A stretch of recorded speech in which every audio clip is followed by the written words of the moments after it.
என்னோட வாழ்க்கையில எப்பவுமே சமரசம் பண்றதே வேலையா இருக்கு. மற்றவங்களுக்காக என் வாழ்க்கையை நான் தியாகம் செஞ்சேன். ஆனா நான் இப்போ எனக்காக வாழ விரும்புறேன். எனக்காக என் வாழ்க்கையை நான் வாழ்றது பாவம் இல்லை. ஆமா, நான் எந்த விதமான பாவமும் பண்ணது கிடையாது.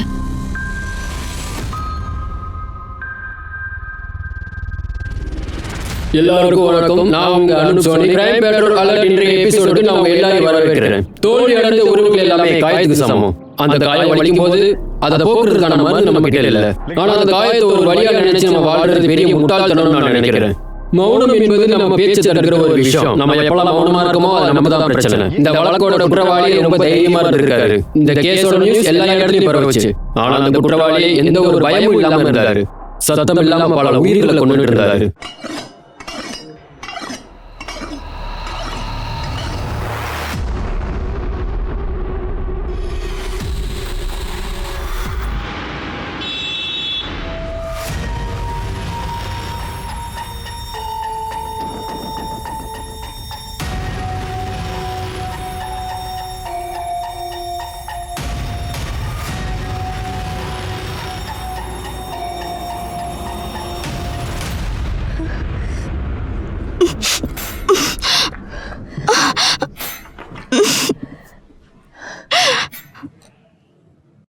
என்னோட கண்கள் மூழ்கிட்டு இருக்கும் போது நான் ஒரு பயங்கரமான கனவு கண்டேன்.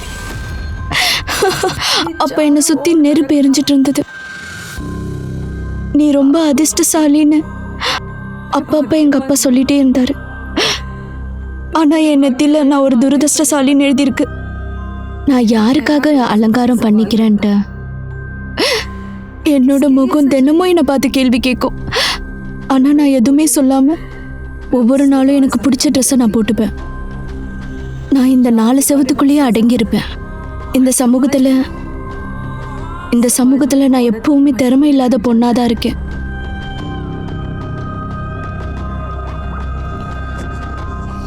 ரேணுகா, நீ இப்பவும் என் மேல கோவமா தான் இருக்கியா? என்ன மன்னிச்சிருமா. நான் ஒரு கெட்டவன் இல்லைன்னு உனக்கு தான் நல்லா தெரியும்ல. நான் போதைப் பொருள் எடுத்துக்கிட்டேன். இங்கே பாரு, என் ஃபேக்ட்ரியை மூடாமல் இருந்திருந்தா நான் உன்னை வேலைக்கு அனுப்பியிருக்க மாட்டேன். நான் எப்பவுமே உன்னை பற்றி தான் நினச்சிக்கிட்டு இருப்பேன். ஏய் நில்லு நில்லு, நான் பார்த்து பேசிட்டே இருக்கேன், என்ன தள்ளி விட்டு போயிட்டே இருக்க. நான் என்னோட ட்ரெஸ்ஸை கழட்டணுமா?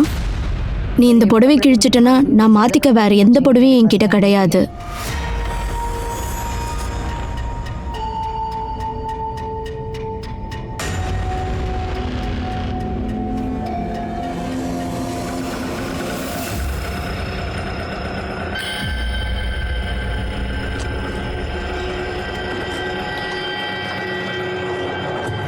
மேடம், நீங்க வரதுக்கு ஏன் லேட் ஆயிடுச்சு? நீ வண்டி எடுப்பா.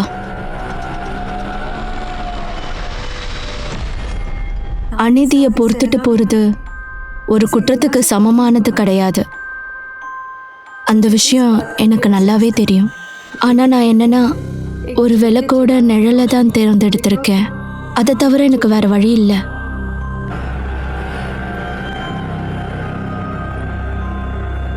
இந்தாங்க பணம். நான் இப்போ ஒரு லாயர்கிட்ட வேலை பார்த்தா கூட எனக்குள்ள நானே துளி அளவு கூட சமாதானப்படுத்திக்க முடியல. தபார், நான் சொல்றதை கேளு. ஹோட்டலுக்கு போறதெல்லாம் ரிஸ்கான வேலை. சிசிடிவி இருக்கிற இடத்த அவாய்ட் பண்றதா நல்லது. நான் உனக்கு அப்புறமா கால் பண்றேன்.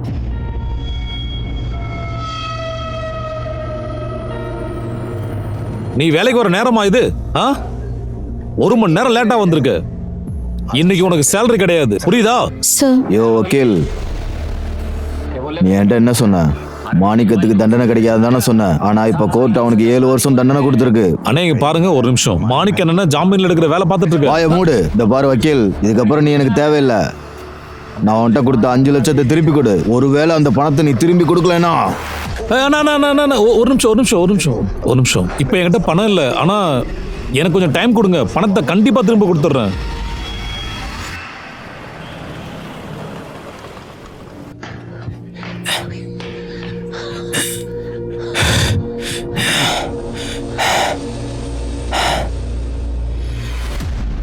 காலையில எனக்கு டிஃபன் செய்யக்கூடாது தானே ஜாகிங் போயிட்டு லேட்டா வரீங்க.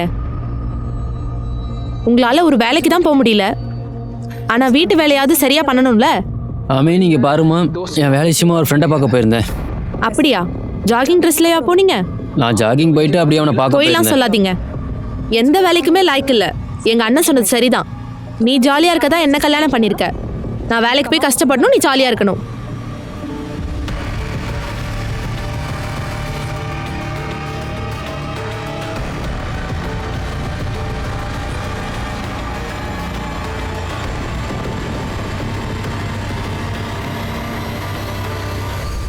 எந்த வேலைக்குமே லாய்க்கு இல்ல. நீ ஜாலியா இருக்கதா என்ன கல்யாணம் பண்ணிருக்க. நான் வேலைக்கு போய் கஷ்டப்படணும், நீ ஜாலியா இருக்கணும்.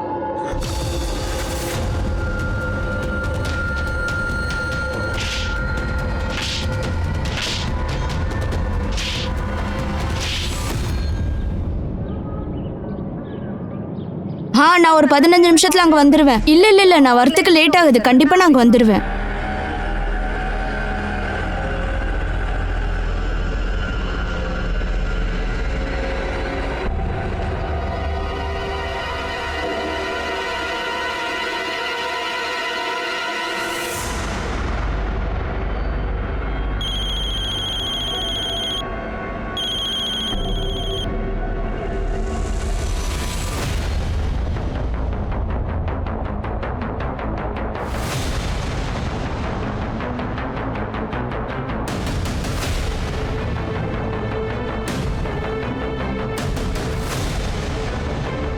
இந்தா 500 ரூபாய். என்கிட்ட இவ்வளவுதான் இருக்கு. உன் புருஷன்கிட்ட இந்த விஷயத்த சொல்லணும்னு நினைக்கிறேன். சரி போய் சொல்லுங்க. நான் உடனே போய் போலீஸ் ஸ்டேஷன்ல உங்க மேல கம்ப்ளைண்ட் கொடுக்க போறேன். சார் இவங்க தான் என் ஒய்ஃப் ரேணுகா. நேற்றுலேருந்து ஃபோன் பண்ணுறேன், ஃபோன் எடுக்கவே மாட்டேங்கிறா. இவங்களை கடைசி எப்போ பார்த்தீங்க? நேற்று காலையில் ஆஃபீஸ் போகிறப்ப பார்த்தேன். என்னங்க, பிரேக்ஃபாஸ்ட்டுக்கு ஆலு பரோட்டா பண்ணியிருக்கேன், லஞ்சுக்கு பருப்பு சாதம் பண்ணியிருக்கேன். எல்லாத்தையும் சாப்பிட்ருங்க. அட என்னம்மா நீ இன்னைக்கு சிக்கன் சமைக்கலையா? சாரிங்க, எனக்கு ஆஃபீஸ்க்கு லேட் ஆயிடுச்சு. நைட்டுக்கு நான் சிக்கன் செஞ்சு தரேன். சரியா? சரி பரவாயில்ல விடு. ஒரு நிமிஷம். இங்கே வா. என்ன விஷயங்க? இன்னைக்கு நீ ரொம்ப அழகா இருக்க. அட விளையாடாதீங்க. Okay bye. ஆஃபீஸ்லேருந்து வந்தது எனக்கு சிக்கன் சமைச்சுதா? சரி. சார் நேற்று ராத்திரிலேருந்து ரேணுகா வரவே இல்லை. நான் சிக்கன் கடையிலையும் கூட போய் பார்த்தேன், ஆனால் அவங்க அங்கேயும் வரவே இல்லை. ரேணுகாவோட ஆஃபீஸ் எங்கே இருக்குன்னு தெரியுமா? அது வந்து சார் அவங்க அது வந்து எனக்கு தெரிலங்க சார் அவங்க ஆஃபீஸ் எங்கே இருக்குன்னு. என்ன உன் பொண்டாட்டி எங்கே வேலை பார்க்குறான்னு உனக்கு தெரியாதான் என்ன? இல்லை சார், அவர் 3-4 மாதத்துக்கு முன்னாடி தான் வேலைக்கே போக ஆரம்பிச்சா. என்ன வேலை பார்க்குறாங்க? சார் அவள் ஒரு வக்கீல் கிட்ட வேலை பார்த்துக்கிட்டு இருக்கா சார். ரேணுகா அவள் வேலை பற்றி என்கிட்ட எதுவுமே சொன்னது கிடையாது.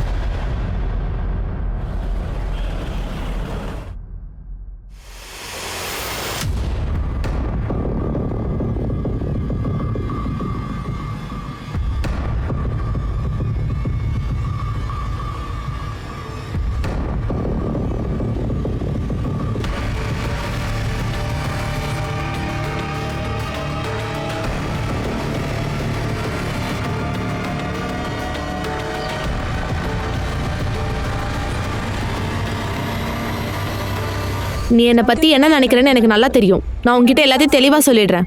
அவர் என் கொலீக். அமீன் நான் உங்ககிட்ட ஏதாவது கேட்டேன்னா என்ன? நீ ஏன் இதை பற்றி சொல்லிக்கிட்டு இருக்க? நான் உங்ககிட்ட ஒன்று கேட்கட்டுமா? நீ இங்கேருந்து வேலைக்கு போகும்போது கோட் சூட் போட்டுட்டு போனேன், ஆனால் இப்போ நீ...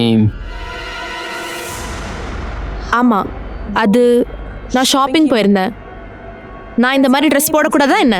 அமீன் இந்த ட்ரெஸ் உனக்கு நல்லா இருக்கு. நான் எப்பவுமே உன்னை சந்தேகப்பட்டது இல்லைன்னு உனக்கு தெரியும். ஆனா நீ இப்போ என்ன ரொம்பவே சந்தேகப்படுற போல. ஷதாப், நான் உனக்காக என் குடும்பத்தை விட்டு உன் கூட ஓடி வந்துட்டேன். ஆனா எப்பயாச்சும் நீ என்னை பத்தி புரிஞ்சு வச்சிருக்கியா என்ன? சார் நான் சொல்றது கொஞ்சம் தயவு செய்து கேளுங்க. நான் இங்க 2 நாளா வந்துட்டு போயிட்டு இருக்கேன் சார். இங்க பாருங்க, நீங்க என் பொண்டாட்டியை மட்டும் கண்டுபிடிச்சு கொடுத்தா நான் கண்டிப்பா இங்க உட்கார்ந்து போராட்டம் பண்ண ஆரம்பிச்சிடுறேன் சார். இங்கே தான் சார் நான் உட்கார்ந்திருப்பேன். கண்டுபிடிக்கிறீங்களா இல்லையா? நாங்க தேடி சார் இப்போ வரையும் அமைதியா தான் சார் இருக்கேன். புகார் கொடுத்து 2 நாள் ஆச்சு. ஏதாச்சும் கண்டுபிடிச்சிங்களா கேட்டேன். ஆனா நீங்க என்ன போன்னு விரட்டிட்டே இருக்கீங்க. யார் இருந்தாலும் சார் அவர் பேர் சிவம். 2 நாளைக்கு முன்னாடி அவரோட பொண்டாட்டி ரேணுகா காணாம போயிட்டான்னு சொன்னாரு. சார் இவங்க தான் என் ஒய்ஃப் ரேணுகா. நேற்றுலேருந்து ஃபோன் பண்ணுறேன், ஃபோன் எடுக்கவே மாட்டேங்கிறா. சார் அவன் பொண்டாட்டி காணாம போனச்சு ரொம்ப கவலையா இருக்கான் சார். ஆனால் உண்மையில எதிர்மாறா இருக்கு. அவன் பொண்டாட்டி காணாம போனதுக்கு அவன் தான் காரணம்னு நினைக்கிறீங்களா? இப்போதைக்கு என்னால் சொல்ல முடியாது சார். ஆனால் ரேணுகாவோட அம்மாவும் அண்ணனும் அவனை தான் சந்தேகப்படுறாங்க. சார் ரேணுகா காணாம போயிட்டான்னு நீங்க சொல்லிதான் சார் தெரியும். சிவா எங்களுக்கு கால் பண்ணி சொல்லல. நீங்க அந்த சிவத்தை சந்தேகப்படுறீங்களா என்ன? சார் கல்யாணத்துக்கு முன்னாடி ரேணுகா சந்தோஷமா தான் இருந்தா. ஆனா சிவத்தை கல்யாணம் பண்ணதுக்கு அப்புறம் அவ சந்தோஷமே போயிடுச்சு. ரேணுகா எங்க வேலை பார்க்கறான்னு சிவத்துக்கு தெரியாதுன்னு சொல்றாரு. அவங்க எந்த ஆபீஸ்ல வேலை செய்றாங்கன்னு உங்களுக்கு தெரியுமா என்ன? சார், அவளோட வேலையை பத்தி அவ எதுவுமே என்கிட்ட சொன்னதில்லை சார். என்னையா இது? ரேணுகா எங்க வேலை பார்க்கறாங்கன்னு அவங்க புருஷனுக்கு மட்டும் இல்ல, அவங்க அம்மா அண்ணனுக்கு கூட தெரியல. ஆமா சார். சார், ரேணுகாவோட கால் ரெக்கார்ட் சீக்கிரம் கிடைச்சிரும். அதை வச்சு என்கொயரி ஆரம்பிக்கலாம் சார். சார், நான் தினமும் குடிச்சிட்டு தான் வீட்டுக்கே வருவேன் சார். தினமும் குடிச்சிட்டு வந்து ரேணுகா கூட சண்டை போடுவேன். ஆனால் எனக்குள்ள எந்த விதமான தீய எண்ணமும் இல்லை சார். ஏய், தேவையில்லாம நடிக்காத. ரேணுகா காணாம போனதுக்கு நீ தான் காரணம்னு அவங்க அம்மாவும் அண்ணனும் சந்தேகப்படுறாங்க. சார், நான் உண்மையிலேயே வேலை இல்லாமல் வெட்டியாக தான் இருக்கேன். அதனால தான் அவங்க என்னையே சந்தேகப்படுறாங்க சார்.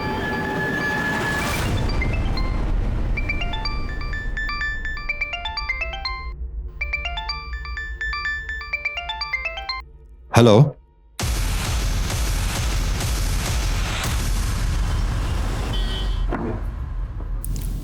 வணக்கம்மா, எப்படி இருக்கீங்க? நீங்க? நான் ஜுபேர், சதாப்போட ஃப்ரெண்டு. உங்களோட பர்த்டேக்கு சதாப் என்ன இன்வைட் பண்ணியிருந்தாரு. அட ஆமா. இப்போ எதுக்கு நீங்க இங்க வந்திருக்கீங்க? ஆக்சுவலாக நான் ஒரு வேலைக்காக சதாப்போட பேரை ரெஃபர் பண்ணியிருந்தேன். நான் ஒரு நம்பருக்கு கால் பண்ணால் ஃபோனே போக மாட்டேங்குது. என்னாச்சு மேடம்? ஆக்சுவலி என்னாச்சுன்னா சதாப் கொஞ்ச நாளைக்கு முன்னாடில இருந்தே அவர் ஆளை காணோம். சதாப் மிஸ்ஸிங்கா? ஆமா, நான் போலீஸ்ல கம்ப்ளைண்ட் கொடுத்துருந்தேன். ஆனா எந்தவித ரெஸ்பான்ஸுமே இல்லை. ஆமீன், நான் உனக்கு கால் பண்ணேன், ஏன் ஃபோன் கட் பண்ணிக்கிட்டே இருக்க? என் கார் லேபில் இருக்கு, வா சீக்கிரமா போகலாம். சரி ஜுபேர், எனக்கு இப்போ வேலை இருக்கு, நான் அர்ஜென்ட்டாக கிளம்பணும். அவரை பற்றி ஏதாச்சும் தகவல் கிடச்சுன்னா ப்ளீஸ் எனக்கு இன்ஃபார்ம் பண்ணுங்க. கிளம்பலாம், லேட் ஆயிடுச்சு.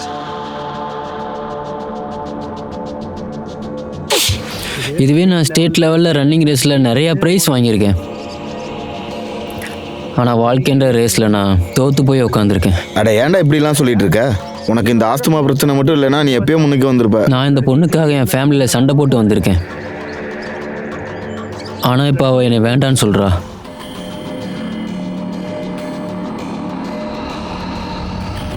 சரி, டீமை சீக்கிரமாக இங்கே அனுப்புங்க. சரி, ஓகே சார். இந்த வழியாக போனவங்க பாடியை பார்த்தோன்னு நமக்கு இன்ஃபார்ம் பண்ணியிருக்காங்க சார். இங்கே வந்து பாருங்கள் சார், இங்கே தான். இந்த தலையை பாருங்கள் சார், ரேணுகாவோட முகத்தோட ஒத்து போகுது. இவங்களுடைய உடம்பு துண்டு துண்டா வெட்டப்பட்டிருக்கும் போல இருக்கே. இவங்க மேல இவ்வளவு கோபம் யாருக்கு? சார், நம்மளோட டீம் செக் பண்ணிட்டு இருக்காங்க. உடம்போட மற்ற பார்ட்ஸ்ல கண்டுபிடிக்க முடியல சார். இந்த 2 கைகளும் பேக்குள்ளே இருந்தது. இந்த தலையும் அதுக்குள்ளே இருந்திருக்கலாம். ஆனால் அது எப்படியோ வெளியே வந்திருக்கு. இந்த கொலையை கன்ஸ்ட்ரக்ஷன் இடத்துல தான் பண்ணியிருப்பாங்க, இல்லைன்னா பில்டிங் மெட்டீரியல் இருக்கிற இடத்துல தான் பண்ணியிருக்கணும். அந்த பக்கமாக போய் விசாரிச்சு பாருங்க. சார், நந்தி விஹார் ஏரியாவில் ரேணுகாவோட ஃபோன் 3 நாளைக்கு முன்னாடியே சுவிச் ஆஃப் ஆயிருக்கு சார். ஆனால் அதே நாளில் நந்தி விஹார் ஏரியாலேருந்து பிசிஓலேருந்து ஒரு கால் போயிருக்கு சார். அங்கே விசாரிக்க சொல்லி மனிஷாவை அனுப்புனேன். ஆனால் யார் கால் பண்ணான்னு எங்களால் கண்டுபிடிக்க முடியல. அங்கே சிசிடிவி கேமரா எதுவும் இல்லை சார். ரேணுகாக்கு ஃபோன் பண்ணி நந்தி விஹாருக்கு வர சொல்லியிருக்கலாம்னு நினைக்கிறேன். நீங்க நந்தி விஹாருக்கு போய் உங்க விசாரணை ஆரம்பிங்க. சரிங்க சார். சர்மா, ஒரு நிமிஷம். ரேணுகாவோட ஆஃபீஸ் எங்க இருக்கு? ரேணுகா ஒரு லாயர் கிட்ட ஒர்க் பண்ண அவங்க புருஷன் சொன்னாரு. அவங்க கால் ரெக்கார்டு வந்து அவரோட நம்பர் எடுத்துட்டோம். சுபோத் மிஸ்ரா. சுபோத் மிஸ்ரா சார், ஒரு நிமிஷம். மனிஷா சொல்லுங்க. சார், ரேணுகா வீட்டில் இருக்க ஆட்டோ ஸ்டாண்ட் கிட்ட இருந்து பேசுகிறேன். அவங்க தினமும் ஷம்புவோட ஆட்டோவில் தான் ட்ராவல் பண்ணுறாங்கன்னு எனக்கு இன்ஃபர்மேஷன் கிடச்சிருக்கு சார். நீங்கள் அந்த ஆள் பார்த்தீங்களா என்ன? சார், அந்த ஆள் இப்போ ஆட்டோ ஸ்டாண்டில் இல்லை சார். அவன் எங்கே இருக்கான்னு தேடுங்க. ஐயோ,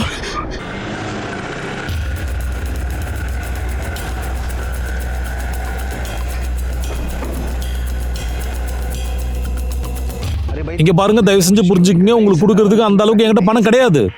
ஆமா, சரி, நான் உங்களுக்கு அப்புறமா கால் பண்றேன். வணக்கம் இன்ஸ்பெக்டர் சார், எதுக்காக இங்க வந்திருக்கீங்க? நம்ம ஒரு தப்பான விஷயத்துக்காக தான் அடிக்கடி மீட் பண்ணிக்கிட்டே இருக்கோம். கடைசியா நாம 2 பேர் மீட் பண்ணப்போ நீங்க ஒரு குற்றவாளியை காப்பாற்ற முயற்சி பண்ணீங்க. இது பாருங்க சார், என் கட்சிக்காரரை காப்பாற்ற தான் என்னோட வேலையே சார். ரேணுகாவை பத்தி உங்களுக்கு தெரியணும்னு நினைக்கிறேன். ஆமா சார், ரேணுகா இங்க டைபிஸ்டா வேலை பார்த்தாங்க. ஆனா அவங்க கொஞ்ச நாளாவே ஆபீஸ்க்கு வரல சார். ரேணுகா ஆகஸ்ட் மாசம் 10ஆம் தேதி உங்க ஆபீஸ்க்கு வந்ததா அவங்க ஹஸ்பண்ட் எங்க கிட்ட சொல்லியிருக்காரு. ஆனா நாங்க இப்ப அவங்க பாடியை கண்டுபிடிச்சிருக்கோம். என்னது, ரேணுகாவோட பாடியா? ஆகஸ்ட் 10ஆம் தேதி ரேணுகா இங்க வேலைக்கு வந்தாங்களா? ஆகஸ்ட் 10ஆம் தேதியில இருந்து ரேணுகா வேலைக்கு வரதை நிறுத்திட்டாங்க சார். ஆகஸ்ட் 10ஆம் தேதி காலையில 10:15 மணிக்கு நீங்க ரேணுகாக்கு ஃபோன் பண்ணீங்களா? நான் கால் பண்ணனா? ஆமா சார், ஞாபகம் வந்துடுச்சு சார். நான் தான் சார் உங்களுக்கு கால் பண்ணேன். ரேணுகா உங்களுக்கு ஞாபகம் இருக்கா இல்லையா? இன்னைக்கு முக்கியமான கேஸ் கோர்ட்டுக்கு வர போகுது. ஆனா நீங்க லேட்டா வந்துட்டு இருக்கீங்க.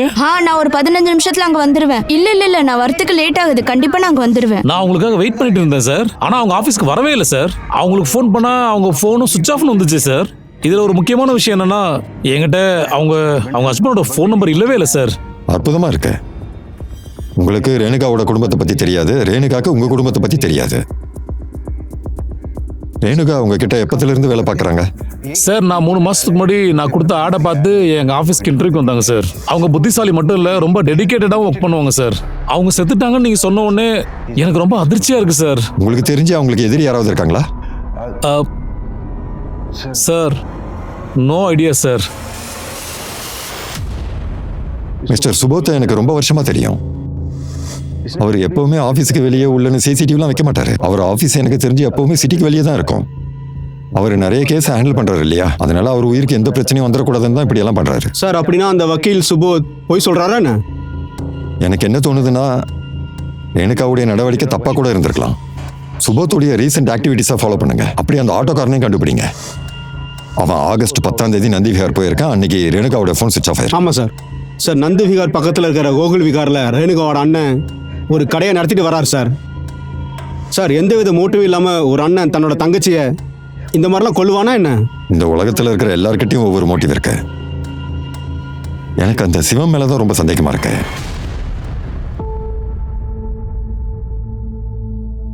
நீ என்னதான் நினைச்சுக்கிட்டு இருக்க? நான் ரொம்ப நாளா உங்ககிட்ட சிக்கன் சமைச்சதா கேட்டுக்கிட்டே இருக்கேன். நான் சொல்றது உனக்கு புரியலையா என்ன? சிக்கன் என்ன சும்மாவா கொடுப்பாங்க? நீங்க தினமும் குடிச்சிட்டு பணத்தை அழிச்சிட்டு இருக்கீங்க. இந்த வீட்ல இருக்க பொருளை வித்து தான் சிக்கனை வாங்கி கொடுக்கணும்னு நினைக்கிறேன்.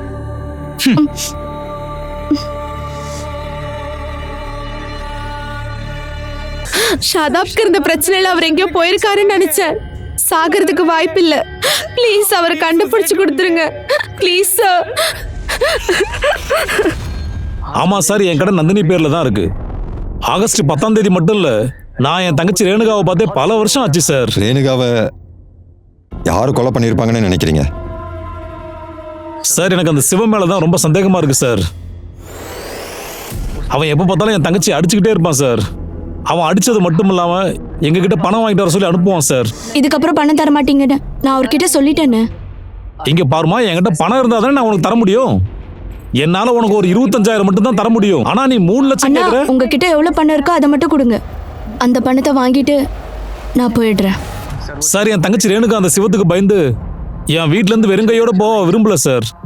சிவம் அவளை பணத்துக்காக மட்டும் அடிச்சு துன்புறுத்தல சார். அவங்க 2 பேத்துக்கும் குழந்தை எதுவும் இல்லை சார். இதுக்கும் ரேணுகா தான் காரணம்னு அவன் எப்ப பார்த்தாலும் குத்தம் சொல்லிட்டே இருப்பான் சார். சிவத்துக்கிட்ட தான் பிரச்சனை இருக்கு. ஆனா எப்ப பார்த்தாலும் ஏன் பொண்ணையே குறை சொன்னான் சார்.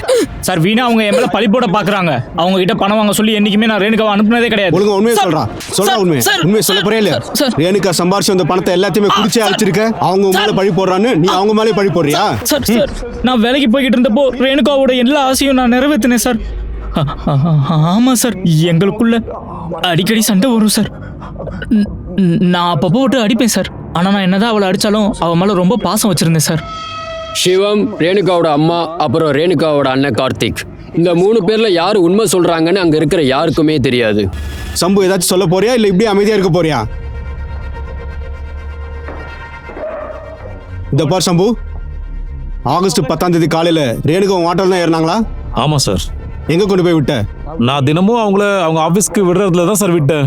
அன்னைக்கு ரேணுகா ஆபீஸ்க்கு வரவே இல்லைன்னு ரேணுகாவோட முதலாளி சொல்றாரு. அதுக்கு கொஞ்சம் கூட வாய்ப்பு இல்லை சார். நான் தினமும் அவங்கள இறக்கி விடுற இடத்துல இறக்கி விட்டேன் சார். அவங்க ஆட்டோல இருந்து ஆபீஸ்க்கு இறங்கி நடந்து போறதை என் கண்ணால பார்த்தேன் சார். சார் கிரைம் சீன் நடந்த இடத்துல இருந்து ரேணுகாவோட போன்ல இருக்கிற IMA நம்பரை ட்ரேஸ் பண்ணலான்னு இருக்கோம் சார்.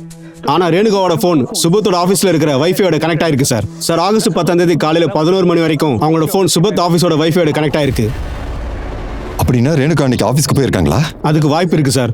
ஆனா சுபத்தோட கால் ரெக்கார்ட்ஸ்ல சில்பி அப்படின்ற பொண்ணோட நம்பர் கண்டுபிடிச்சிருக்கோம். அதே நாள்ல தான் இந்த நம்பரும் சுவிச் ஆஃப் ஆயிருக்கு சார். ஆகஸ்ட் 10ஆம் தேதி இந்த மொபைலோட லொகேஷன் சுபத் ஆபீஸ் இருக்கிற ஏரியால தான் லொகேட் ஆயிருக்கு.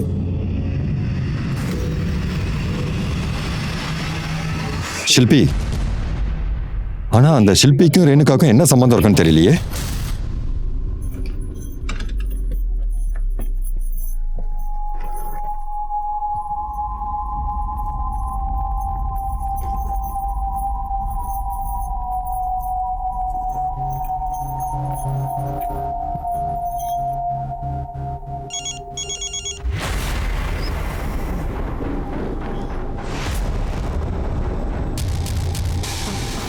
ஹலோ. நான் அங்கே தான் வந்துட்டுருக்கேன். என்னாச்சு மாலதி? ஏன் இவ்வளோ டென்ஷனாக இருக்க? ஒன்றும் இல்லைங்க, டென்ஷன்லாம் இல்லை. சரி, ஒரு கிளாஸ் தண்ணி கொண்டு வா. இப்போ கொண்டு வரேங்க. அட பார்த்து போமா, ஏன் இவ்வளோ அவசரப்படுற? பொறுமையா போ. சார், நான் ஒரு பெரிய சிக்கல்ல மாட்டிட்டு இருக்கேன் சார். அதனால தான் நான் உங்ககிட்ட பொய் சொல்லிட்டேன் சார். ஆகஸ்ட் 10 ரேணுகா உங்க ஆபீஸ்க்கு வந்தாங்களா? வந்தாங்க சார். ஆனா அவங்க 11 மணி வரைக்கும் தான் சார் இருந்தாங்க. சார் உங்க ரிப்போர்ட் 15 நிமிஷத்துல ரெடி ஆயிடும். 15 நிமிஷத்துல எல்லாத்தையும் அடிச்சு முடிச்சிருவீங்களா என்ன? ஒரு வேலை பண்ணுங்க, அதை நிறுத்திட்டு வீட்டுக்கு போங்க. சார் அது வந்து சார் இந்த மாதிரி மறுபடியும் நடக்காது சார். நான் உங்களை வேலையை விட்டு அனுப்பல. இன்னைக்கு உங்களுக்கு லீவு. வேலையை ஸ்டாப் பண்ணிட்டு நீங்க கிளம்புங்க சார். செல்ஃபி ஆபீஸ்க்கு வரான்னு சொல்லிட்டு ரேணுகாவுக்கு ஒரு நாள் லீவ் கொடுத்துட்டேன் சார். என்ன ஆனா? யார் அந்த ஷில்பி? செல்ஃபி என்னோட மச்சினிச்சு சார். அன்னைக்கு செல்ஃபி ஆபீஸ்க்கு வந்திருந்தா.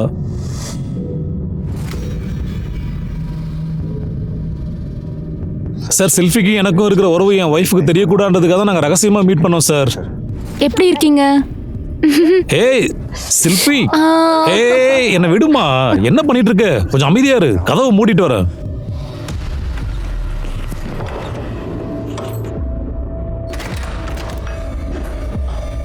டேய் வக்கீலே, என் மனுவை கோர்ட் ரிஜெக்ட் பண்ணிடுச்சு தெரியுமா? இங்க பாருங்க, நான் உங்க பணத்தை எப்படியா திருப்பி கொடுத்துறேன். ஐயோ விடுங்க, பணத்தை அடிக்காதீங்க, கொடுக்காம அடிக்காதீங்க. சந்தோஷமா இருக்கியா? சார், விடுங்க சார், விடுங்க. என்ன பத்தி என்ன நினைச்சிட்டு இருக்க? மாமா. டேய் இவளை வெளியில எடுத்து போ. அவளை எதுவும் பண்ணாதீங்க. என்ன விடுங்க. என்ன விடுங்க, என்ன விடுங்க. சாவு. சார், அவங்க என் மச்சினிச்சியை கடத்திட்டு போயிட்டாங்க சார். சார், இப்பவும் அவளை அவங்க கஸ்டடியில் தான் வச்சிருக்காங்க சார். என்கிட்ட பணத்தை கெடுத்து தொந்தரவு பண்றாங்க சார். ஒரு டைம் இதையே சாக்கா வச்சு ரேணுகாவையும் கிட்னாப் பண்ண முயற்சி பண்ணாங்க சார். வக்கீல், நீங்க ஏதாவது பண்ற வரைக்கும் தோ இங்க இருக்கால இந்த பொண்ணு எங்க கூட தான் இருப்பா. உங்ககிட்ட எங்க வேலை முடிகிற வரைக்கும் இவ என் கூடயே இருக்கட்டும். போய் இழுத்துட்டு வாடா. அண்ணா என்ன பண்றீங்க? நான் சொல்றத கேளுங்க. நான் மாணிக்கத்துக்காக ஒரு சில வேலை செஞ்சு வச்சிருக்கேன். நான் மாணிக்கண்ணனுக்காக சில வேலைகள் பண்ணி வச்சிருக்கேன். என்ன பண்ணிருக்க? நான் சுபாஷ் சார் கொடுத்த அட்வைஸ் படி அவரோட ஜாமீன்கான மனுவை நான் ரெடி பண்ணி வச்சிருக்கேன். ஆனா அது கோர்ட் ரிஜெக்ட் பண்ணிருச்சு. இங்க பாருங்க, அதான் இது. நான் உங்க 2 பேருக்காக இன்னொரு சான்ஸ் கொடுக்குறேன். அடுத்த முறை ஜாமீன் கிடைக்கலனா நீங்க 2 பேரும் இல்லாம போயிருவீங்க, சரிதா? இந்த விஷயத்தை எங்க கிட்ட முன்னாடியே சொல்லிருக்கலாம்ல. அந்த ஆளுங்க யாரு? சார், அவங்க மாணிக்கோட ஆளுங்க சார்.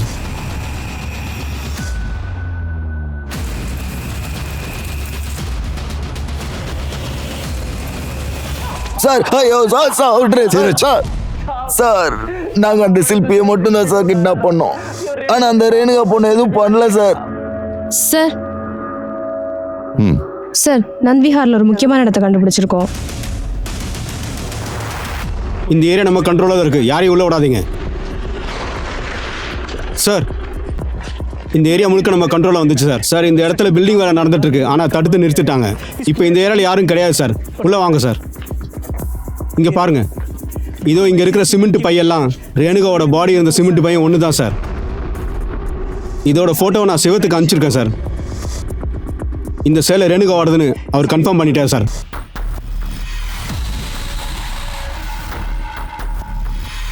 இந்தாங்க, இங்க பாருங்க. இதுக்கப்புறம் தயவு செஞ்சு என்னைய காண்டாக்ட் பண்ணாதீங்க. ஏய், பணம் ரொம்ப கம்மியா இருக்கு. நான் உங்களுக்காக என்னோட நகையை கொண்டு போலி வந்திருக்கேன். நகையை கொடுத்து என்னை ஏமாத்த முயற்சி பண்றியா? இங்க பாருங்க, இதெல்லாம் ஒரிஜினல். இங்க பாருடி, நான் எப்படி பட்டேன்னு உனக்கு இப்ப காட்டுறேன். ஏய், ஏய், ஓடாத. சார், சிவம், சுபோத், மிஸ்ரா கார்த்திக் இவங்களுக்கு பார்க்க போகிற பழக்கம் இல்லை.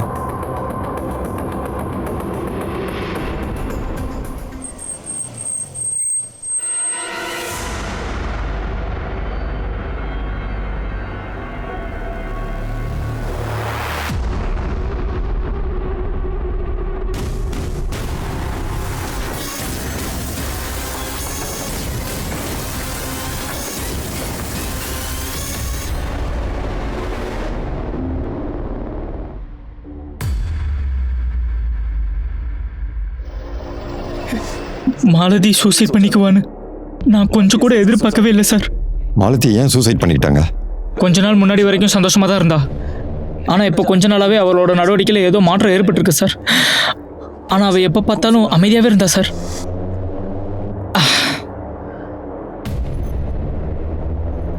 மாலதி, என்னாச்சு? உன்னோட சூழ்நிலை எனக்கு நல்லாவே புரியுது. ம் மாலதி, அவ என்கிட்ட எதை பற்றியும் சொல்லவே இல்லை சார். ஆனால் இன்னைக்கு என்னன்னா, மாலதி தற்கொலை பண்ணிட்டா.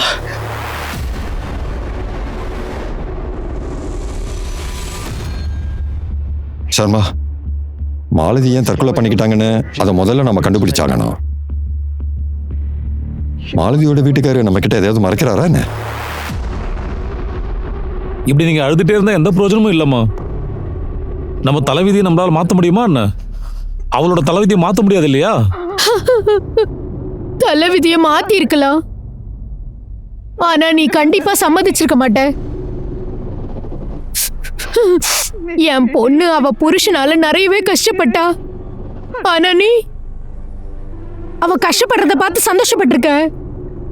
உன்னால தாண்டா அவ என்ன பார்க்காம கூட இருந்தா. கடைசி நேரத்துல கூட அவளை பார்க்க முடியல. கடைசி நேரத்துல கூட அவளை பார்க்க முடியாம போயிடுச்சு.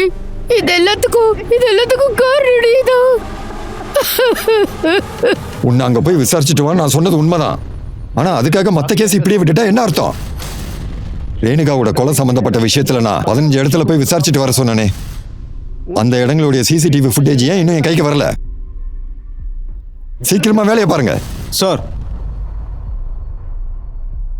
சூசைட் பண்ண மாலதியோட கால் ரெக்கார்ட்லேருந்து ஒரு நம்பரை கண்டுபிடிச்சிருக்கோம். அந்த நம்பர் சதாப்ன்ற பேரில் இருக்கு. அந்த நம்பர் லக்னோ அட்ரஸில் ரெஜிஸ்டர் ஆயிருக்கு. லக்னோ போலீஸ் என்ன சொல்றாங்கன்னா, சதாப் காணாம போய் 1 மாசம் ஆயிருக்குன்னு. காணாம போயிட்டாளா? ஆமாம் சார், அவரோட பொண்டாட்டி மிஸ்ஸிங் கம்ப்ளைண்ட் கொடுத்துருக்காங்க. ஆனால் இதில் முக்கியமான விஷயம் என்னன்னா, எவனோ ஒருத்தன் சதாப்போட நம்பர் இருந்து மாலதிக்கு கால் பண்ணி பேசியிருக்கான். ஆனால் மாலதியோட வீட்டுக்காருக்கு சதாப் பற்றி தெரியல. நீங்க லக்னோக்கு போய் சதாப்து பத்தின முழு இன்ஃபர்மேஷனை கலெக்ட் பண்ணுங்க. சார் சார், ரேணுகாவோட போஸ்ட்மார்ட்டம் ரிப்போர்ட் வந்திருக்கு. அவங்க கர்ப்பழிக்கப்பட்டிருக்காங்கன்னு ரிப்போர்ட்டில் வந்திருக்கு சார்.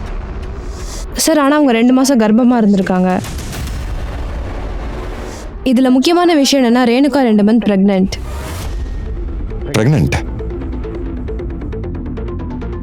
சிவத்தினால அப்பா ஆக முடியாதுன்னு அன்னைக்கு ரேணுகாவோட அம்மா என்கிட்ட சொன்னாங்களே. ரேணுகா பிரெக்னெண்டா இருக்காங்க, அதை பத்தி உங்களுக்கு தெரியுமா என்ன? இல்லை சார், அவள் அதை பற்றி என்கிட்ட சொல்கிறதுக்கு முன்னாடியே அவளை யாரோ கொலை பண்ணியிருக்காங்க சார். ரேணுகா கொலை செய்யப்படும் போது அவங்க 2 மாசம் கர்ப்பமா இருந்திருக்காங்க. அதை பத்தி உங்ககிட்ட சொல்லலன்னு சொல்றீங்க? ஒருவேளை அந்த கொலையை நீ தான் பண்ணியிருக்கேன் சார். இல்லை சார், நான் அந்த கொலையை பண்ணவே இல்லை சார். ரேணுகாவோட நடவடிக்கையை பற்றி நான் சந்தேகப்பட்டதே இல்லை சார். அவன் ரொம்ப நல்ல பொண்ணு சார். ஆனால் நான் தான் அவகிட்ட ரொம்ப மோசமாக நடந்துக்கிட்டேன். நாங்கள் 2 பேரும் எப்போவுமே எங்கள் சந்தோஷத்தை ஷேர் பண்ணதே கிடையாது சார். ரேணுகா, அது வந்து நீ அன்னைக்கு என்கிட்ட புதுசாக ஒரு சேலை வேணும்னு கேட்டல, இந்தா உனக்கு தான். நான் உன்னோட புருஷன் தானே, தயவு செய்து என்ன மன்னிச்சிருமா. புருஷனா? இந்த போலியான நடிப்பெல்லாம் தயவு செஞ்சு என்கிட்ட காட்ட வேண்டாம். எனக்கு இந்த சேலையும் வேண்டாம், நீங்க காட்டுற அந்த போலியான அக்கறையும் வேண்டாம். நான் அவன் மேலே ரொம்ப பாசம் வச்சுருந்தேன் சார். ஆனால் அவள் அதை புரிஞ்சுக்கவே இல்லை.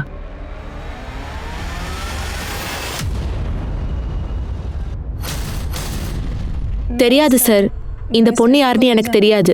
அது மட்டும் இல்லை, என் வீட்டுக்கார் சதாப் நீங்க சொல்ற நம்பர் இது வரைக்கும் யூஸ் பண்ணதே இல்லை சார்.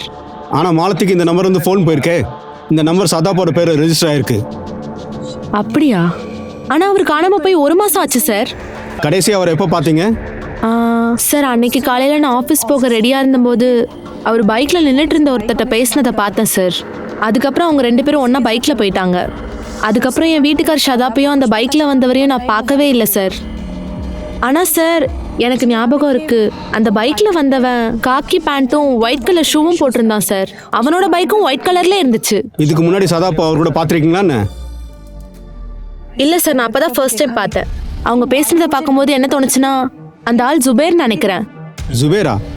யார் அந்த ஜுபேர்? சார், அவன் ஷதாப்போட ஃப்ரெண்டு. அவன் இதுக்கு முன்னாடி இங்க வந்ததே இல்லை. ஆனா ஷதாப் காணாம போறதுக்கு 2 நாளைக்கு முன்னாடி அவன் ஷதாப் பத்தி விசாரிக்க வீட்டுக்கு வந்திருந்தான். நான் சுபீர், சதாப்போட ஃப்ரெண்டு. நான் சதாப்போட வேலை விஷயமா ஒருத்தர்கிட்ட சொல்லி வச்சிருந்தேன். அவரோட நம்பர் கால் பண்ணா நம்பரே போக மாட்டேங்குது. எங்க இருக்காரு? நான் அந்த ஜுபேரை பத்தி இந்த சார் கிட்ட ஏற்கனவே சொல்லியிருக்கேன்.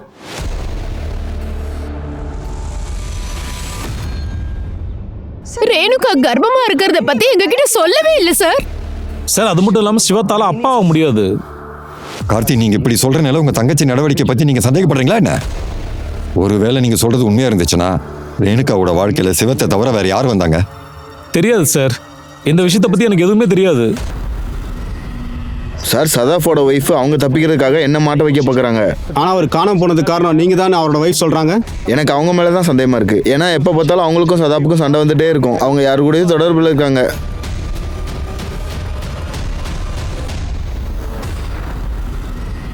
சார், ரேணுகா கள்ள தொடர்பு இருக்குன்னு எந்த ஒரு ஆதாரமும் கிடைக்கல. சிவா நம்ம கிட்ட உண்மையை தான் சொல்றாருன்னு என்னால நம்பவே முடியல. சிவத்துடைய டிஎன்ஏவும் ரேணுகா குழந்தையோடைய டிஎன்ஏவும் மேட்ச் ஆகுதான்னு பாருங்க. ரேணுகா எந்த மெட்டர்னிட்டி கிளினிக் போய் செக் பண்ணாங்கன்னு விசாரிங்க. Okay sir.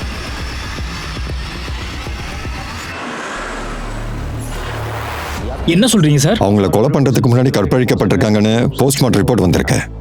அப்புறம் மாலதி சதாப்புங்கிற இந்த ஆள் கூட டச்சில் இருந்திருக்காங்க. அப்புறம் இந்த சதாப்தையும் அவன் ஃப்ரெண்டு சுபேரையும் நாம தெரிஞ்சு வச்சிருக்கணும். இவங்க 2 பேரும் மாலதியை பார்க்க வந்தாங்களான்னு சொல்லுங்க. இல்லை சார், இவங்களை நான் பார்த்ததே கிடையாது. ஆனால் ஒரு விஷயம் சார், வீட்டில் இருந்த மாலதியோட நகையை காணோம். ஏய், பணம் என்ன ரொம்ப கம்மியாக இருக்கு? இதுல என்னோட நகை இருக்கு. நீங்க எங்க கிட்ட இதை பத்தி இப்பதான் சொல்லுவீங்களா என்ன? இல்லை சார், நான் என்ன சொல்கிறேன்னா, அவளோட நகையை வீட்டில் வச்சிருக்க மாட்டா, பேங்க் லாக்கரில் தான் வச்சிருப்பா. இன்னைக்கு நான் செக் பண்ணேன், ஆனால் லாக்கரில் இல்லை சார். ஆனா நீங்க இப்போ மனிஷா சொல்லுமா. சார், வான் விஹார் பக்கத்துல இருக்க சிசிடிவி ஃபுட்டேஜ் கிடைச்சிருக்கு. இதுல ரேணுகா இருக்காங்க. சார், இந்த ஃபுட்டேஜ் ரேணுகா சாகிறதுக்கு 7 நாள் முன்னாடி எடுத்தது. இந்த பைக்குடைய நம்பர் தெரிய மாட்டேங்குது. சார், இங்கே பாருங்க சார், இந்த ஆள் காக்கி கலர் பேண்ட்டு போட்டிருக்கான், அப்புறம் ஷூவும் ஒயிட்டு, அப்புறம் பைக்கும் ஒயிட் கலரு. சதாஃபோட ஒய்ஃப் ஹமீன் அன்னைக்கு சதாப் இந்த ஆள்கிட்ட தான் பேசிட்டு இருந்தான்னு என்கிட்ட சொன்னாங்க. அவங்க சொன்ன எல்லா அடையாளமும் இந்த ஆளுக்கு மேட்ச் ஆகுது. சார், இந்த வீடியோ சதாஃபோட ஒய்ஃப் கிட்ட காட்டலாமா சார்? ஆமாம் சார், இந்த பைக் அதே பைக் தான் சார். இந்த ஆள் நான் சொன்ன ஆளே தான் சார். இவன் கூட தான் சதாப் போனாரு. மாலதியோட கேஸ்ல நம்ம சதாப்தை தான் சந்தேகப்பட்டு இருக்கோம். ஆனா சதாப் கூட போன அவருடைய ஃப்ரெண்டு ரேணுகா கூட தொடர்புல இருந்திருக்காரு. அப்படின்னா இந்த 2 கொலைகளுக்கும் ஏதோ தொடர்பு இருக்குன்னு நினைக்கிறேன். இந்த 2 கேஸும் சதாப் காணாம போன கேஸும் ரொம்பவே மர்மமா இருந்திருக்கு. पुलिस इन तीनों केसेस से जुड़े एक इंसान को खंगाल रही थी, लेकिन उस बाइक वाले आदमी का अब भी कोई लीड नहीं मिल रही थी. சார் சார் சார், என்ன விட்டுருங்க சார். சார் அடிக்காதீங்க சார். சார் சார் சார், என்ன அடிக்காதீங்க சார். நான் எதுவுமே பண்ணல சார், என்ன விட்டுருங்க சார். आने वाला होगा. சார், நான் நிரபராதி, நான் எதுவுமே பண்ணல நீ சார். வெத்தலை போடுவியா என்ன? நான் வெத்தலைலாம் போட மாட்டேன் சார். நான் குர்கா மட்டும் தான் சார் சாப்பிடுவேன். ஐயோ சார். குட்காவை சாப்பிட்டுட்டு கொண்டுட்டியா என்ன? இல்ல சார், இல்ல சார். சார், நான் குட்காவை சாப்பிட்றதால நான் தான் அவங்களை கொலை பண்ணியிருக்கேன்னு அர்த்தம் இல்லை சார். சார், அது வந்து ரேணுகா மேடம் வெத்தலை பாக்கு வாங்கிட்டு போவாங்க சார். என்ன? அவங்க ஆட்டோலேருந்து இறங்கி போய் வெத்தலை பாக்கு வாங்க நானே பார்த்தேன் சார். 5 ரூபாய்க்கு காக்டைல் வெத்தலை கொடுங்க. காக்டெயில் வெத்தலையா? காக்டெயில் வெத்தலைனா என்ன மேடம்? 5 வெத்தலையில சுண்ணாம்பு தடவி கொடுங்கண்ணே. அப்புறம் உங்ககிட்ட என்ன இருந்தாலும் அதையும் வெத்தலையில வச்சு கொடுங்கண்ணே. நான் அவங்க கிட்ட இதை பத்தி கேட்டேன் சார். அந்த வெத்தலையை வேற யாருக்கோ வாங்கிட்டு போறதா அவங்க என்கிட்ட சொன்னாங்க சார். ரேணுகா அந்த வெத்தலை பாக்க யாருக்கு வாங்கினாங்கன்னு சொன்னாங்க? அவங்க என்கிட்ட அதை பத்தி எதுவும் சொல்ல சார். அண்ணா, இந்த வெத்தலையில சுண்ணாம்பு ஜட்டாவை தடவி அதுல பாக்கியும் வச்சு என்கிட்ட கொடுங்கண்ணே. இந்த மாதிரி 5 செட்டு காக்டைல் வெத்தலை கொடுங்கண்ணே. ஆமாம், அவங்கள நான் ஜிஎன்எம் ஐவிஎஃப் ஃபெர்டிலிட்டியில் பார்த்தேன். அங்கே தான் என் மனைவி கர்ப்பமாக இருந்தா. இந்த ஐவிஎஃப் ஃபெர்டிலிட்டி சென்டர்ல உங்க ஒய்ஃபுக்கு ட்ரீட்மெண்ட் பண்ணது யாரு? டாக்டர் ஷைலி. ஆமா சார், ரேணுகா என்னோட பேஷண்ட் தான். என் ஹஸ்பண்டால எனக்கு குழந்தை கொடுக்க முடியாது. இதுக்காகலாம் நீங்க கவலைப்படாதீங்க ரேணுகா. நீங்க ஐவிஎஃப் மூலமா கண்டிப்பா கர்ப்பமாக முடியும் சார். அதுக்கப்புறமா அவங்க கர்ப்பமா இருந்தாங்க. இந்த விஷயம் ரேணுகாவுடைய வீட்டுக்காருக்கு தெரியுமா? அதாவது அவங்க வீட்டுக்காரர் இங்க வந்திருந்தாரா? வரல சார். சார், நாங்கள் ஒரு பான் மசாலா கடை கண்டுபிடிச்சிருக்கோம். அந்த கடைக்கு வந்த ஒரு பொண்ணு ரேணுகா அவங்க அதே காக்டைல் வெத்தலையே வாங்கிட்டு போயிருக்கா.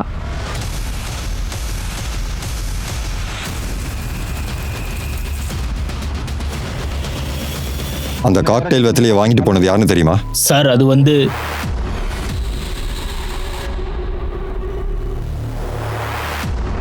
பணம் எங்க?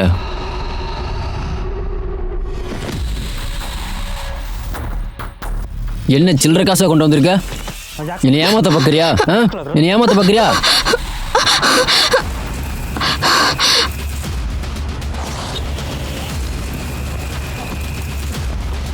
Sir sir sir sir sir வேலை பார்க்குற இடத்துல ஜிஎன்எம் ஐவி ஃபர்டிலிட்டி சென்டர் ஜிஎம்க்கு தான் வாங்கிட்டு போனேன் சார். வயிற்றுல இருக்கிற குழந்தை என் புருஷன் இல்லை, வேற ஒருத்தது சொல்லி பிளாக்மெயில் பண்ணிட்டு இருக்காங்க சார். இதான் சார் அவனோட வேலையே. ஐவிஎஃப்க்கு வந்து ப்ரெக்னென்ட் ஆகிற பொண்ணுங்களை நான் பிளாக்மெயில் பண்ணுவேன் சார். மாலதி, உன் வயிற்றுல இருக்கிற அந்த குழந்தை உன் புருஷனோடது இல்லை. நீ சொல்கிற ஐவிஎஃப்லாம் நான் பொய்ன்னு சொல்லுவேன். உன் கூட யாரோ செக்ஸ் வச்சுக்கிட்டாங்கன்னு உன் வீட்டுக்காரன்ட்ட சொல்லுவேன். என்ன பைத்தியக்காரத்தனமா பேசிட்டு இருக்க? என்கிட்ட ஒரு வீடியோ இருக்கு. அந்த வீடியோவை உன் புருஷன்கிட்ட காட்டினா என்னாகும் தெரியும்ல? அந்த வீடியோஸ் எல்லாம் எங்க இருக்கு சார், அவங்கள ஏமாத்துறதுக்காக என்கிட்ட வீடியோ இருக்குன்னு அவங்க எல்லாருக்கிட்டையும் நான் பொய் சொன்னேன் சார். இங்க பாரு, நீ பிளாக்மெயில் பண்ணது மட்டும் இல்லாம அவங்கள நீ ரேப்பும் பண்ணியிருக்க. ரேணுகாவை நான் பிளான் பண்ணி கொலை பண்ணல சார். அவங்க கடைசியாக என்னை பார்க்க வந்தப்போ என்கிட்ட ஒரு மாதிரியாக பேசினாங்க. இந்தா 500 ரூபாய் என்கிட்ட இவ்வளோதான் இருக்கு. இங்கே பாரு, உன் வயிற்றுல இருக்கிற அந்த குழந்தை யாரோடதுன்னு உன் புருஷன்கிட்ட போய் நான் சொல்லட்டுமா என்ன? போய் சொல்லு. நீ போய் சொல்றதுக்குள்ள நான் உன்னை பத்தி போலீஸ் கிட்ட சொல்ல போறேன். நான் ரேணுகாவை கொண்டதுக்கப்புறம் அவங்க உடம்ப துண்டு துண்டா வெட்டி எடுத்து இங்கேருந்து தூரமாக போய் அதை போட்டுடலாம்னு நினச்சேன் சார். அப்படி பண்ணால் நீங்கள் இந்த கேஸை விசாரிக்கிறதுல உங்களுக்கு சிரமமாக இருக்கும்னு நான் நினச்சேன் சார். இந்த பிளாக்மெயிலுக்கும் சதாப்புக்கும் ஏதாவது தொடர்பு இருக்கா என்ன? இல்லை சார், சதாப் என்னோட பழைய ஃப்ரெண்டு சார். எனக்கு சதாப்போட டாக்குமெண்ட்ஸ் தேவைப்பட்டுச்சு. அவனோட ஐடியா யூஸ் பண்ணி நான் ஒரு சிம் வாங்கினேன். அதுலேருந்து தான் நான் மாலதிக்கு கால் பண்ணி பேசினேன். இது ஒரு வேலைன்னு சொல்லி மாலதிக்கிட்ட இருந்து பணம் வாங்கிட்டு வர சொல்லி சதாப் அனுப்பி வச்சேன் சார். இந்தாங்க, இதுக்கப்புறம் என்கிட்ட தயவு செஞ்சு பணத்தை கேட்காதீங்க. அப்புறம் ப்ளீஸ் உங்ககிட்ட இருக்க என்னோட எல்லா வீடியோஸும் டெலீட் பண்ணிடுங்க. வீடியோவா? நான் பொண்ணுங்களை மிரட்டி பிளாக்மெயில் பண்ணி அவங்ககிட்ட இருந்து பணத்தை வாங்குறது சதாபுக்கு தெரிஞ்சு போச்சு. என் மேலே ரொம்ப கோவமாக இருந்தார். இங்கே பாருங்க ஜி, நீங்கள் என்ன பண்ணிட்டு இருக்கீங்கன்னு தெரிஞ்சு போச்சு. இது ரொம்ப தப்பான விஷயம். இதுக்கப்புறமும் நீங்கள் வீடியோஸை டெலீட் பண்ணலன்னா அப்புறம் நான் போலீஸ்கிட்ட போயிடுவேன். அவர் இதை பற்றி சொல்லிடுவார்னு நான் ரொம்பவே பயந்து போயிட்டேன் சார். நாம் 2 பேரும் வெளியே போகலாம் அப்படின்னு சொல்லி அவரை கூட்டிகிட்டு போய் இந்த வேலையெல்லாம் நீ தனியாக பண்ணியிருக்க வாய்ப்பில்லை. இந்த கொலையில் உன் கூட யார் யாரெல்லாம் ஈடுபட்டாங்க? சார், அது வந்து ஐவிஎஃப் ஃபெர்டிலிட்டியில் இருக்கிற டாக்டர் தில்பர்ட்டும் அப்புறம் ஷைலியும் என் கூட பார்ட்னராக வந்து வேலை பார்த்தாங்க சார். இந்த எல்லா ரேப்லையும் டாக்டர் கில்பர்ட் சம்மந்தப்பட்டிருக்காரா என்ன? இல்லை சார், அவரோட பிளானை மட்டும்தான் சார் கொடுத்தாரு. யாரை டார்கெட் பண்ணணும்னு டாக்டர் கில்பர்ட் தான் முடிவு பண்ணி சொல்லுவார் சார். எங்ககிட்ட டிப்ளபிக் கப்புள்ஸ் வந்து எப்படியாவது எங்களுக்கு குழந்தை பிறக்க வைங்கன்னு எங்ககிட்ட வந்து அவங்க கெஞ்சுவாங்க சார். அதனால நாங்கள் இந்த ப்ராப்ளத்தை சால்வ் பண்ணிடலான்னு அவங்களுக்கு பொய்யான வாக்குறுதி கொடுத்தோம் சார். இதை சாக்கா வச்சு நிறைய பணம் சம்பாதிச்சிருக்கீங்க. மாலதிக்கும் இதே தான் பண்ணியிருக்கீங்க. ஆமாம் சார், மாலதியோட வீட்டுக்காரரு தான் குழந்தைய மாலதி தான் வயிற்றுல சுமக்கிறதா நினச்சாரு. அப்படின்னா மாலதியோட கர்ப்பத்துக்கு கில்பர்ட்டுடைய ஸ்பம் தான் காரணம் இல்லையா? இதை காரணமாக வச்சு நீங்கள் ஜெய்யை பிளாக்மெயில் பண்ண அனுப்பியிருக்கீங்க. ஜெய்யோடைய பிளாக்மெயில் தாங்காம தான் அவங்க தற்கொலை பண்ணிட்டாங்க. இந்த உலகத்தில் புதுசாக ஒரு வாழ்க்கையை நீங்கள் வாழ போறீங்கன்னு பல உயிர்களை ஏமாற்றி கொண்டு இருக்கீங்க. ஐவிஎஃப் அப்படின்ற ஒன்று இப்போ ரொம்ப ஃபேமஸாக இருக்குது. இந்த உலகத்தில் குழந்தைகள் இல்லாத நிறைய தம்பதிகள் இருக்காங்க. அவங்க தங்களோட வம்சத்தை உருவாக்குறதுக்காக இதை யூஸ் பண்ணுறாங்க. அந்த ட்ரீட்மெண்ட் கொடுக்குற டாக்டரை அவங்க எல்லாருமே கடவுளாக பார்க்குறாங்க. கில்பர்ட், சைலி மாதிரி டாக்டர்ஸும் அப்புறம் அந்த வார்ட் பாய் நிறைய சம்பாதிக்கணும் அப்படின்ற பேராசையோட பெரிய குற்றத்தையே அவங்க பண்ணிட்டு இருந்திருக்காங்க. இதுக்கு முன்னாடி போலீஸ் டிபார்ட்மெண்ட் இந்த மாதிரி ஒரு கொலையை அவங்க கேள்விப்பட்டதே கிடையாது. ரேணுகா, மாலதி அப்புறம் சுதாவோட பிரச்சனை எதுவாக இருந்திருந்தாலுமே சரி, ஆனால் அவங்க 3 பேரோட போலீஸ் கிட்ட இந்த பிரச்சனையை பற்றி 3 பேருமே போலீஸ் கிட்ட சொல்றதுக்கு தைரியம் கிடைச்சிருந்தா அவங்க இந்நேரம் உயிரோடு இருந்திருப்பாங்க. நான் அனுப் சோனிக், நான் கிளம்புற நேரம் வந்தாச்சு. கிரைம் பேட்ரோல் புது கேஸ்க்கான எபிசோட நான் உங்களை வந்து சந்திக்கிறேன். அது வரைக்கும் நீங்களும் உங்க குடும்பமும் சேஃபா இருக்கணும். விழிப்போட இருங்க, பத்திரமா இருங்க. அப்புறம் கிரைம் பேட்ரோல் அலர்ட்டை பார்த்துக்கிட்டே இருங்க. ஜெய் ஹிந்த்.